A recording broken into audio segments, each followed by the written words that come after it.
ಇಲ್ಲಿ ಒಳ್ಳೇದು ಕೆಟ್ಟದು ಅಂತ ಕೂತ್ಕೊಂಡು ಡಿಸೈಡ್ ಮಾಡಕ್ ನನಗೆ ಟೈಮ್ ಇಲ್ಲ. ಮಸ್ತಾನ ಯಾರು ಗೊತ್ತೇನೋ, ಬೆಂಗಳೂರಿಗೆ ದೊಡ್ಡದಾದ ಅಂಡರ್ ವರ್ಲ್ಡ್ ಡಾನು. ಇಮ್ಮಿಡಿಯೇಟ್ ಆಗಿ ಊರ್ ಹೊರಟ್ಬಿಡೋ. ಇದು ಮಗುಗೆ ಮತ್ತೆ ತಾಯಿಗೆ ಒಳ್ಳೇದಾಗ್ಲಿ ಅಂತ ಪೂಜೆ ಮಾಡಿಸಿ ತಂದಿರೋ ಪ್ರಸಾದ. ಹಾಗಾದ್ರೆ ನೀನು ಭಾರಿ ಒಳ್ಳೆಯವಳು.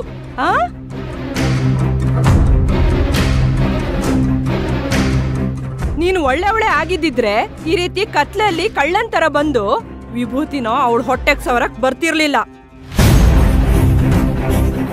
ಎಲ್ರೆದ್ರು ಬಂದು ಹಚ್ಚುತ್ತಿದ್ದೆ. ಕಳ್ರೆ ಕಣೆ ಕತ್ಲಲ್ಲಿ ಬಂದು ಇಂಥ ಕೆಲಸ ಮಾಡೋದು.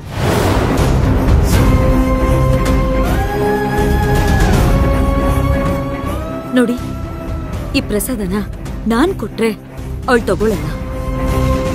ಅದಕ್ಕೆ ಅವಳು ಗೊತ್ತಾಗ್ದೆ ಹಚ್ಬಿಟ್ಟು ಹೋಗೋಣ ಅಂತ ಬಂದೆ. ನನ್ ಕೈ ಕೊಡ್ಬೋದಾಗಿತ್ತಲ್ಲ. ಮಗು ತಾಯಿಗೆ ಒಳ್ಳೇದಾಗತ್ತೆ, ಅವಳು ಹೊಟ್ಟೆಗೆ ಹಚ್ಚಿ ಅತ್ತೆ ಅಂತ ನನ್ ಕೈ ಕೊಟ್ಟಿದ್ರೆ ನಾನೇ ಹಚ್ಚತಿದ್ನಲ್ಲ. ಆದ್ರೆ ನೀನ್ ಹಾಗೆ ಮಾಡ್ಲಿಲ್ವೇ?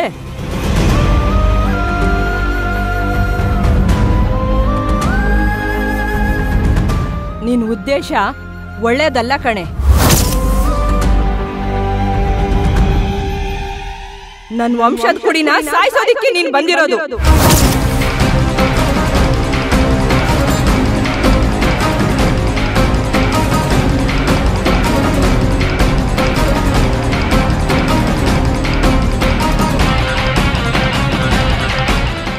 ನಾನು ಬೇರೆಯವ್ರ ತರ ಅಲ್ಲ.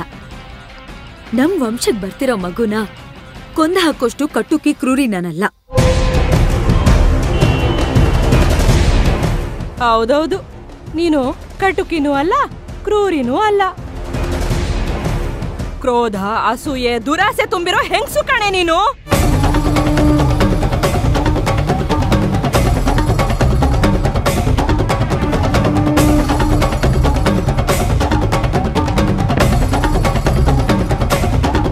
ಹೊಟ್ಟೆಲಿರೋ ಮಗುನ ಸಾಯ್ಸಕ್ ಬಂದಿದೀಯಲ್ಲ,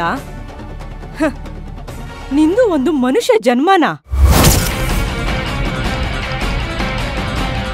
ನೋಡಿ, ನೀವು ಬಾಯಿಗೆ ಬಂದಂಗ್ ಮಾತಾಡ್ಬೇಡಿ. ಅಭಿರಾಮಿ ಹೇಳಿ ನಾನೇನು ಅಂತ. ಹೌದು ಕಣೆ, ನಮ್ಮತ್ತೆ ಹೇಳ್ತಿರೋದೆಲ್ಲ ನಿಜ. ನೀನ್ ನನ್ನ ಹೊಟ್ಟೆಲಿರೋ ಮಗುನ ಸಾಯಿಸೋದಕ್ಕೆ ಬಂದಿರೋದು.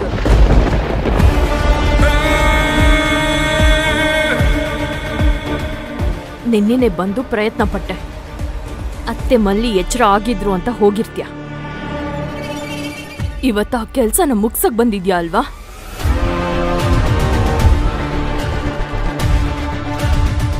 ಮನಸ್ಫೂರ್ತಿ ವಿಷ ತುಂಬಿಕೊಂಡು ಒಳ್ಳೆಯವಳ ತರ ಯಾಕೆ ವೇಷ ಹಾಕೊಂಡು ಓಡಾಡ್ತಾ ಇದ್ಯಾ?